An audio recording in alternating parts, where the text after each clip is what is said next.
مہینوں کی گنتی اللہ کے نزدیک کتاب اللہ میں 12 کی ہے۔ اسی دن سے جب سے آسمان و زمین کو پیدا کیا ہے، ان میں سے 4 حرمت و ادب کے ہیں۔ یہی درست دین ہے۔ تم ان مہینوں میں اپنی جانوں پر ظلم نہ کرو، اور تم تمام مشرکوں سے جہاد کرو جیسے کہ وہ تم سب سے لڑتے ہیں، اور جان رکھو کہ اللہ تعالیٰ متقیوں کے ساتھ ہے۔ بسم اللہ الرحمن الرحیم۔ السلام علیکم ورحمۃ اللہ وبرکاتہ۔ آپ دیکھ رہے ہیں یوٹیوب چینل حسن خورشید اعوان، اور میں خورشید احمد ہوں۔ آئیے قرآن پڑھیں کے سلسلے میں ہمارا آج کا سبق ہے سورۃ التوبہ کی آیت نمبر 30 سے آیت نمبر 37 تک کا ترجمہ اور تفسیر مختصراً۔ سورۃ توبہ قرآن پاک کی 9ویں سورت ہے، جبکہ یہ 10واں پارہ ہے۔ 10ویں پارے کا یہ 11واں رکوع ہے، اور سورۃ توبہ کا یہ 5واں رکوع ہے۔ اعوذ باللہ من الشیطان الرجیم، بسم اللہ الرحمن الرحیم۔ رب اشرح لی صدری ویسر لی امری واحلل عقدۃ من لسانی یفقہوا قولی۔ رب زدنی علما رب زدنی علما رب زدنی علما۔ فاطر السماوات والارض انت ولی فی الدنیا والآخرہ توفنی مسلما والحقنی بالصالحین۔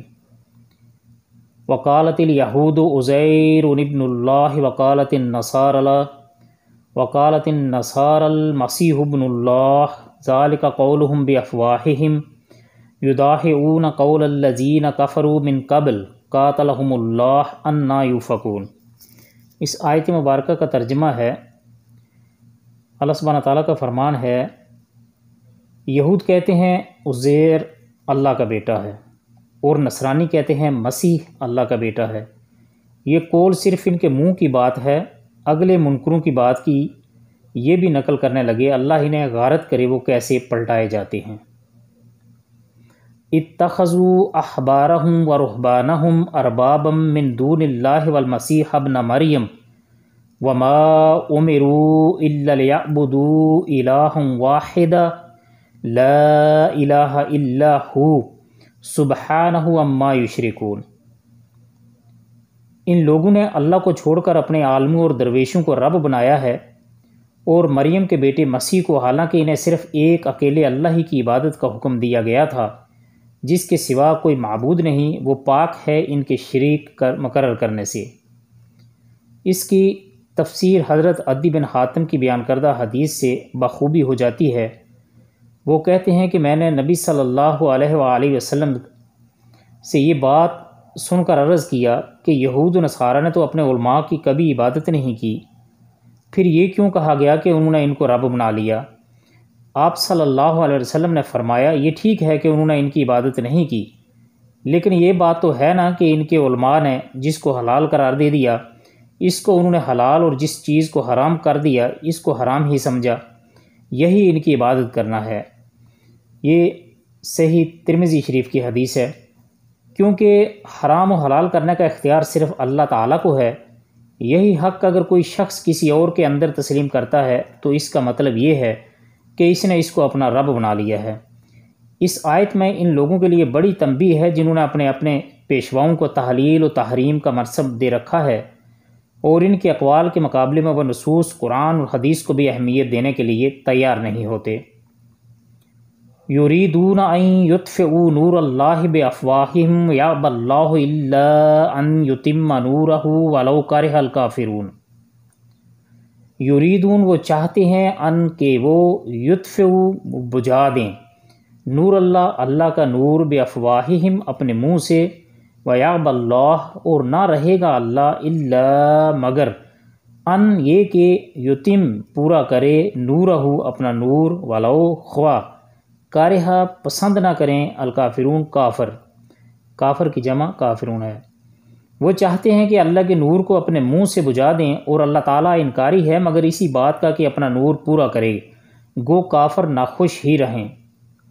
یعنی اللہ نے رسول اللہ صلی اللہ علیہ وسلم کو جو ہدایت اور دین حق دے کر بھیجا ہے، یہود و نصارہ اور مشرکین چاہتے ہیں کہ اپنے جدال اور افتراء سے اس کو مٹا دیں۔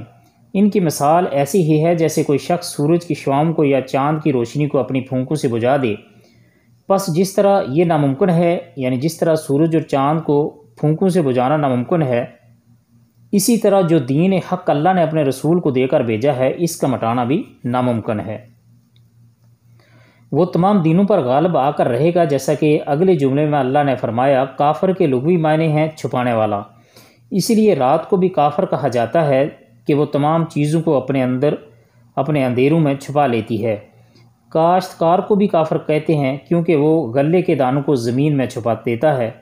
گویا کافر بھی اللہ کے نور کو چھپانا چاہتے ہیں یا اپنے دلوں میں کفر اور نفاق اور مسلمانوں اور اسلام کے خلاف بغض و عناد چھپائے ہوئے ہیں، اس لیے انہیں کافر کہا جاتا ہے۔ هو الذی ارسل رسولہ بالہدی ودین الحق لیظہرہ علی الدین کلہ ولو کرہ المشرکون۔ اسی نے اپنے رسول کو ہدایت اور سچے دین کے ساتھ بھیجا ہے کہ اسے اور تمام مذہبوں پر غالب کر دے، اگرچہ مشرک برا ہی مانے۔ دلائل اور براہین کے لحاظ سے تو یہ غلبہ ہر وقت حاصل ہے، تاہم مسلمانوں نے دین پر عمل کیا تو انہیں دنیاوی غلبہ بھی حاصل ہوا، اور اب بھی مسلمان اگر اپنے دین کے عامل بن جائیں تو ان کا غلبہ یقینی ہے، اس لیے کہ اللہ کا وعدہ ہے کہ حزب اللہ غالب و فاتح ہوگا، یہ غالب اور فاتح ہوگا، شرط یہی ہے کہ مسلمان حزب اللہ بن تو جائیں پہلے۔ یا ایہا الذین آمنوا ان کثیرا من الاحبار والرہبان لا یأکلون اموال الناس بالباطل ویصدون عن سبیل اللہ والذین یکنزون الذہب والفضة ولا ينفقون والذین یکنزون الذہب والفضة ولا ينفقونها فی سبیل اللہ فبشرہم بعذاب علیم۔ اے ایمان والو، اکثر علماء اور عابد لوگوں کا مال نہ حق کھا جاتے ہیں اور اللہ کی راہ سے روک دیتے ہیں، اور جو لوگ سونا چاندی کا خزانہ رکھتے ہیں اور اللہ کی راہ میں خرچ نہیں کرتے، انہیں دردناک عذاب کی خبر پہنچا دیجیے۔ اللہ کی راہ سے روک دیتے ہیں۔ احبار خبر کی جمع ہے، یہ ایسے شخص کو کہا جاتا ہے جو بات کو خوبصورت طریقہ سے پیش کرنے کا طریقہ رکھتا ہو۔ خوبصورت اور منقش کپڑے کو ثوب محبر کہا جاتا ہے۔ مراد علماء و یہود ہیں۔ رہبان راہب کی جمع ہے جو رہبنا سے مشتق ہے، اس سے مراد علماء نصارہ ہیں۔ بعد کے نزدیک یہ صوفیاء نصارہ ہیں۔ یہ دونوں ایک تو کلام اللہ میں تحریف و تغیر کر کے لوگوں کی خواہشات کے مطابق مسئلے بتاتے اور یوں لوگوں کو اللہ کے راستے سے روکتے ہیں۔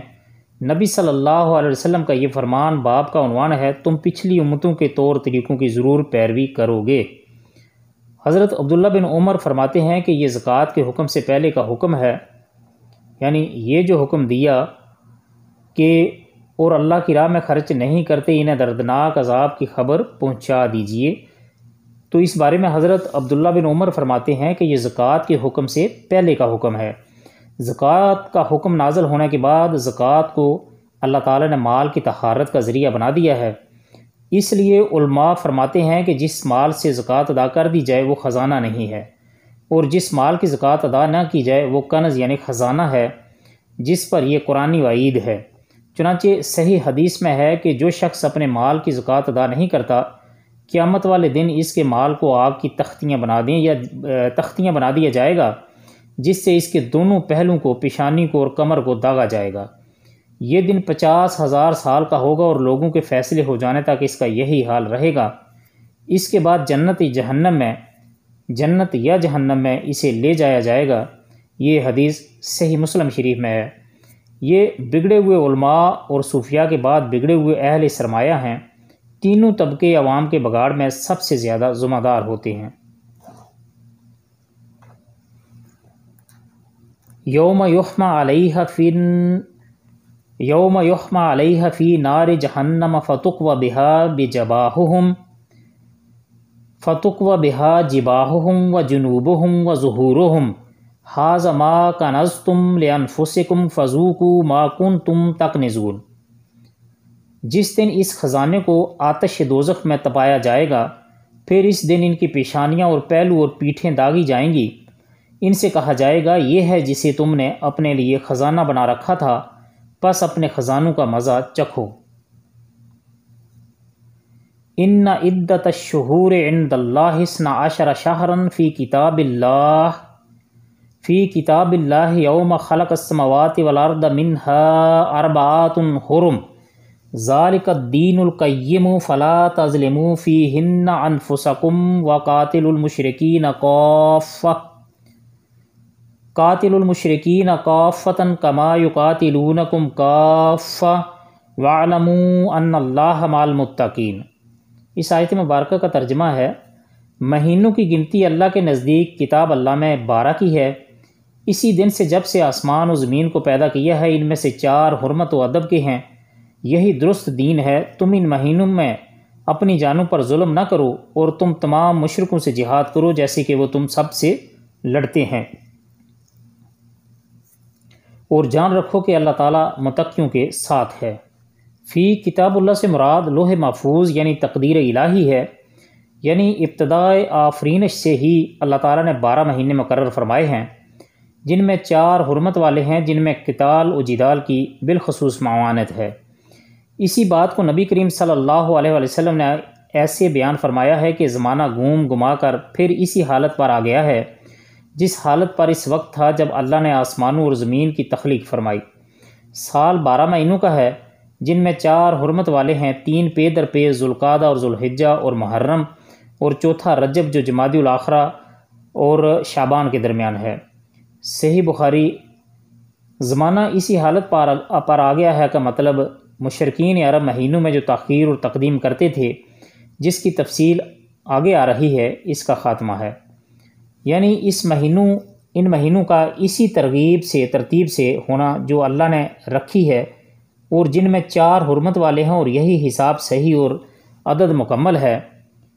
یعنی حرمت والے مہینوں میں قتال کر کے، ان کی حرمت پامال کر کے، اور اللہ کی نافرمانی کا ارتکاب کر کے، لیکن حرمت والے مہینے گزرنے کے بعد اللہ یہ کہ وہ لڑنے پر مجبور کر دیں، پھر حرمت والے مہینوں میں بھی تمہارے لیے لڑنا جائز ہوگا۔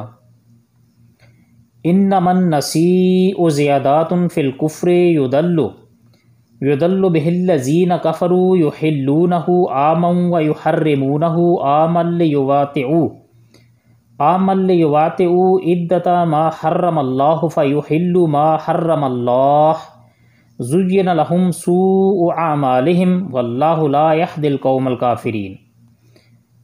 اس آیت مبارکہ کا ترجمہ ہے، مہینوں کا آگے پیچھے کر دینا کفر کی زیادتی ہے۔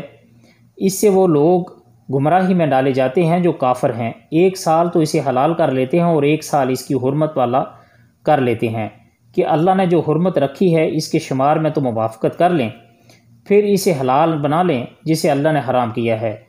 انہیں ان کے برے کام بھلے دکھائی دیتے ہیں، دیے گئے ہیں، اور قوم کفار کی اللہ راہنمائی نہیں فرماتا۔ نسی کے معنی پیچھے کرنے کے ہیں۔ عربوں میں بھی حرمت والے مہینوں میں قتال و جدال اور لوٹ مار کو سخت ناپسندیدہ سمجھا جاتا تھا، لیکن مسلسل 3 مہینے ان کی حرمت کو ملحوظ رکھتے ہوئے قتل اور غارت سے اجتناب ان کے لیے بہت مشکل تھا۔ اس لیے اس کا حل انہوں نے یہ نکال رکھا تھا، جس حرمت والے مہینے میں قتل اور غارت کرنا چاہتے اس میں وہ کر لیتے اور اعلان کر دیتے کہ اس کی جگہ فلاں مہینہ حرمت والا ہوگا۔ مثلا محرم کے مہینے کی حرمت توڑ کر اس کی جگہ سفر کو حرمت والا مہینہ قرار دے دیتے تھے۔ اللہ تعالیٰ نے اس کی بابت فرمایا کہ یہ کفر میں زیادتی ہے، کیونکہ اس کا عدل بدل مقصود لڑائی اور دنیاوی مفادات کے حصول کے سوا کچھ نہیں۔ اور نبی صلی اللہ علیہ وسلم نے بھی اس کے خاتمے کا اعلان یہ کہہ کر فرما دیا کہ زمانہ گھوم گما کر اپنی اصل حالت میں آ گیا ہے، یعنی اب آئندہ مہینوں کی یہ ترتیب اسی طرح رہے گی جس طرح ابتدائے کائنات سے چلی آ رہی ہے۔ یعنی 1 مہینے کی حرمت توڑ کر اس کی جگہ دوسرے مہینے کو حرمت والا قرار دینے سے ان کا مقصد یہ ہوتا تھا کہ اللہ تعالیٰ نے 4 مہینے حرمت والے رکھے ہیں، ان کی گنتی پوری رہے، یعنی گنتی پوری کرنے میں اللہ کی موافقت کرتے تھے، لیکن اللہ نے قتال اور جدال اور غارت گری سے جو منع کیا تھا اس کی انہیں کوئی پرواہ نہ تھی، بلکہ انہیں ظالمانہ کارروائیوں کے لیے ہی وہ عدل بدل کرتے رہتے تھے۔ محترم ناظرین، یہ تھی ہماری آج کی ویڈیو، یہ تھا ہمارا آج کا سبق۔ سورۃ التوبہ آیت نمبر 30 سے آیت نمبر 37 ترجمہ اور تفسیر کے ساتھ پیش کی گئی ہے۔ اللہ تعالیٰ سے دعا ہے کہ اللہ تعالیٰ ہمارا پڑھنا سننا قبول اور مقبول فرمائے، اور اللہ تعالیٰ ہم سب کو اس پر عمل کرنے کی بھی توفیق عطا فرمائے۔ اللہ تعالیٰ خالص اپنی رضا کی خاطر اسے لکھ لے اور ہر قسم کی ریاکاری سے محفوظ فرمائے۔ اللہ تعالیٰ یوم قیامت قرآن پاک کو ہمارے حق میں سفارشی بنا کر کھڑا فرمائے۔ اللہ تعالیٰ قرآن پاک کو ہمارے سینوں کی بہار اور ہمارے دلوں کا نور بنائے۔ آپ سب کے قیمتی وقت کا بہت بہت شکریہ، لیکن جانے سے پہلے ہمیشہ کی طرح آپ سے گزارش ہے کہ اگر آپ نے ابھی تک ہمارے چینل کو سبسکرائب نہیں کیا تو چینل کو سبسکرائب کر لیجئے اور گھنٹی کے بٹن کو دبا کر آل پر ضرور کلک کر لیجئے تاکہ ہر آنے والی ویڈیو آپ تک صحیح وقت پر پہنچتی رہے۔ ملتے ہیں انشاءاللہ اگلی ایک ویڈیو میں، تب تک کے لیے اللہ حافظ، اپنا خیال رکھیے گا اور ہمارے اس چینل کا بھی۔ السلام علیکم ورحمۃ اللہ وبرکاتہ۔